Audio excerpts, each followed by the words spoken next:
नमस्कार दोस्तों, स्वागत है आपका इनकॉर्डिमेंट न्यूज़ पे। तो आज हम पहुंचे हैं नई दिल्ली रेलवे स्टेशन पे, प्लेटफॉर्म नंबर 1 पे। तो हमारे साथ जो शख्सियत खड़ी हैं उनका नाम है राकेश शर्मा जी, जो कि स्टेशन मैनेजर हैं और ये एक बहुत ही नेक काम कर रहे हैं जनता के लिए।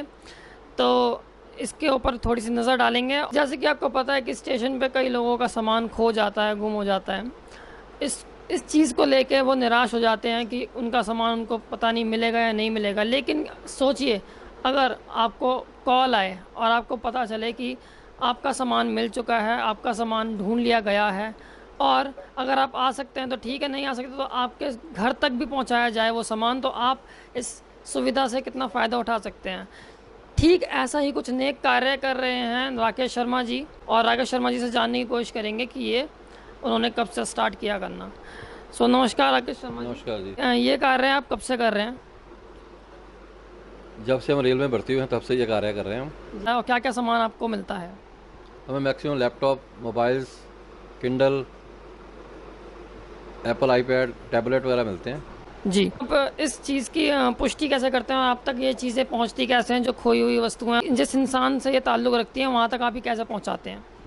हमारे पास हमारा कोई रेलवे का स्टाफ या हमारा कैटरिंग का स्टाफ या हमारा कुली या कोई पैसेंजर जब लेके आता है, हम उससे लोकेशन के बारे में पूछते हैं कि तो कहाँ से मिला। उस लोकेशन के आधार पे, उस कोच के आधार पे हम उस पैसेंजर का पीना नंबर निकालते हैं और उस पैसेंजर तक पहुँचने की कोशिश करते हैं। एक दिन में आपको क्या कितनी सामान मिल जाता है? कभी 2 आ जाते हैं, कभी 3 आ जाते हैं, कभी नहीं भी आते, एक महीना नहीं आता। जब ये सामान आप तक पहुंच जाता है आपके स्टाफ के थ्रू, वेटर है या फिर स्टेशन पे जो भी वर्कर्स हैं, तो वो प्रक्रिया क्या रहती है कि उस सामान को सही ओनर है उस तक पहुंचाने के लिए आपकी क्या प्रक्रिया रहती है? जैसे सामान मेरे पास आता है, मैं उसका पीना नंबर सर्च करके निकाल लेता हूँ। उसके बाद उसका मोबाइल नंबर रेंज करता हूँ। मोबाइल नंबर रेंज करने के बाद उस संजय से कांटेक्ट करता हूँ।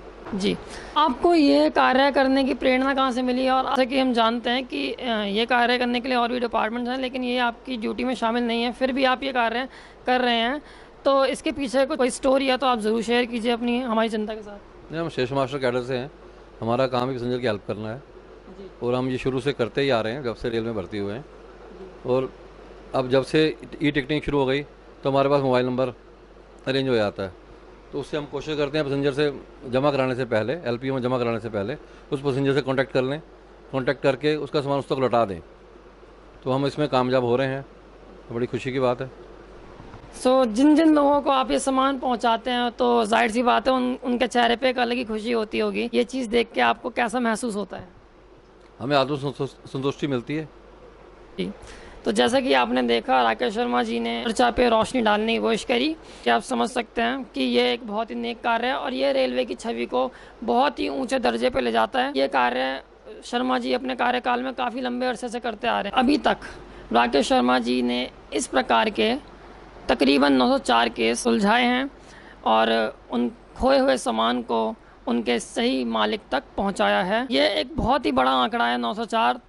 तो ये 904 तक का सफ़र कैसा रहा और आपने किस किस तरह का सामान इस 904 के आंकड़े में देखा, इस तरह से आपने उसको सही मालिक तक पहुंचाया? 904 का आंकड़ा सही रहा और हमें खुशी है हम इस आंकड़े तक पहुँचे हैं और कोशिश करेंगे आगे भी हम ऐसा ही नेक काम करते रहें। जी बिल्कुल।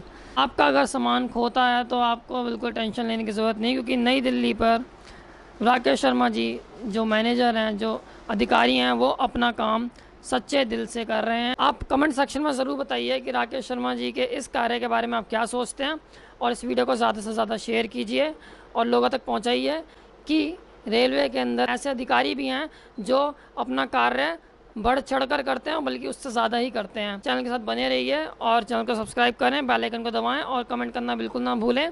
शुक्रिया, धन्यवाद।